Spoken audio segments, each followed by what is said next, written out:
Hello friends, welcome to Sri Tamil channel. கோதுமை மாவு இருந்தால் இந்த மாதிரி ஈவினிங் ஸ்நாக்குக்கு ஒரு முறை செஞ்சு பாருங்கள். அதிக பொருட்கள் இல்லாமல் வீட்டில் இருக்கிற பொருட்களை மட்டுமே வச்சு ஒரு சூப்பரான ஹெல்த்தியான ஈவினிங் ஸ்நாக் ரெசிபி. அதிக நேரம் எடுக்காமல் சட்டுன்னு செஞ்சிடலாம். முதல்ல ஒரு பாத்திரத்தில் அரை கப் அளவுக்கு பொடிச்ச வெல்லம் சேர்த்துக்கங்க. இப்போ இது கூட ஒரு கப் அளவுக்கு தண்ணி சேர்த்துக்கலாம். அடுப்பை மீடியம் ஃப்ளேமில் வச்சு இந்த வெல்லம் தண்ணியில் நல்லா கரையிற வரைக்கும் கலந்து விட்டுட்டே இருங்க. வெல்லத்துக்கு பதிலாக நாட்டு சர்க்கரை, கருப்பட்டி வெல்லம் அப்படின்னு உங்களுக்கு ஏற்ற மாதிரி எந்த சர்க்கரை வேணாலும் நீங்கள் சேர்த்துக்கலாம். கொஞ்ச நேரத்துலேயே பார்த்தீங்கன்னா வெல்லம் நல்லா தண்ணியில் கரைஞ்சி கொதிக்க ஆரம்பிச்சிடுச்சு. இந்த சமயத்தில் ஒரு 1/4 ஸ்பூனுக்கும் கொஞ்சம் கம்மியாக உப்பு சேர்த்து நல்லா கலந்து விட்டுக்கோங்க. எல்லாமே சேர்ந்து ஒரு முறை கொதிச்சதுக்கு அப்புறமா நாம் ஸ்டவ்வை ஆஃப் பண்ணிடலாம்.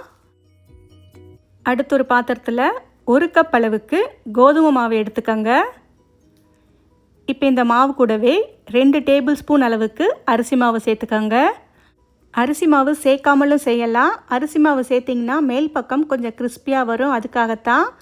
அடுத்து நாம் கரைச்சி வச்ச வெள்ளை தண்ணியை சூடாக இருக்கும்போதே சேர்த்துக்கோங்க. சூடாக இருக்கும்போதே சேர்த்திங்கன்னா மாவு கொஞ்சம் நல்லா சாஃப்டாக வெந்து வரும், அதுக்காகத்தான். வெள்ளை தண்ணி சேர்த்து ஒரு முறை கலந்து விட்டுக்கோங்க. இந்த தண்ணி மட்டும் நமக்கு பத்தாது, அதனால் இன்னும் கூட கொஞ்சம் தண்ணி சேர்த்து இட்லி மாவை விட கொஞ்சம் தண்ணியாக கரைச்சி விட்டுக்கோங்க. நல்லா கட்டி இல்லாமல் கரைச்சி விட்டுக்கலாம். ஒரு விஸ்கு வச்சு கரைச்சி விட்டிங்கன்னா மாவு கொஞ்சம் கூட கட்டி இல்லாமல் நல்லா ஸ்மூத்தாக வரும்.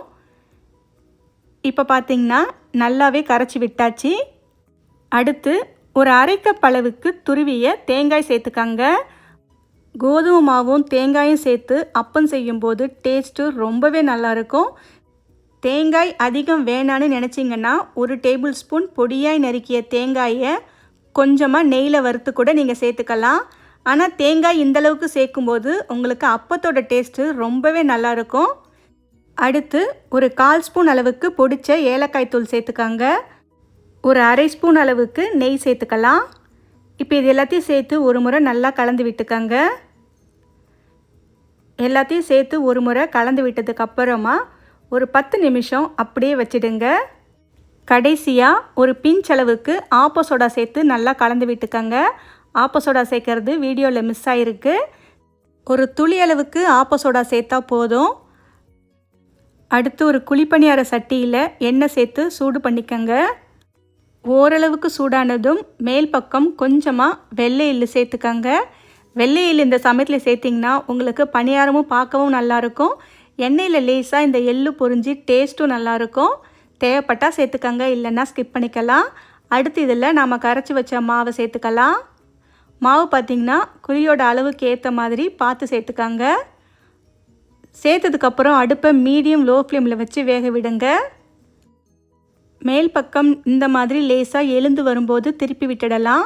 மேல் பக்கம் ரொம்பவும் வெந்து நிறம் மாறிடுச்சுன்னா உங்களுக்கு அப்பம் தட்டே ஆகிடும். அதனால் மேல் பக்கம் கொஞ்சம் மாவு இருக்கும்போதே திருப்பி விட்டுக்கோங்க. திருப்பி விட்டதுக்கப்புறம் திரும்பவும் மீடியம் ஃப்ளேமில் வச்சு வேக விடுங்க.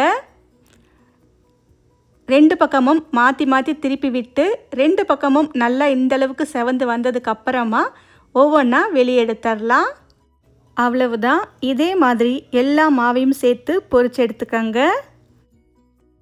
இந்த அப்பம் பார்த்திங்கன்னா 2 நாள் வரைக்கும் கூட கெட்டு போகாது. சாப்பிட நல்லா சாஃப்டாக ரொம்பவே நல்லாயிருக்கும். கண்டிப்பாக உங்கள் வீட்டில் இந்த இனிப்பு அப்பத்தை ட்ரை பண்ணி பார்த்துட்டு எப்படி இருக்குன்னு சொல்லுங்கள். இந்த ரெசிபி உங்களுக்கு பிடிச்சிருந்தால் லைக் பண்ணுங்கள், ஷேர் பண்ணுங்கள். ஸ்ரீ தமிழ் சேனலுக்கு சப்ஸ்கிரைப் பண்ணுங்கள். தேங்க்ஸ் ஃபார் வாட்சிங்.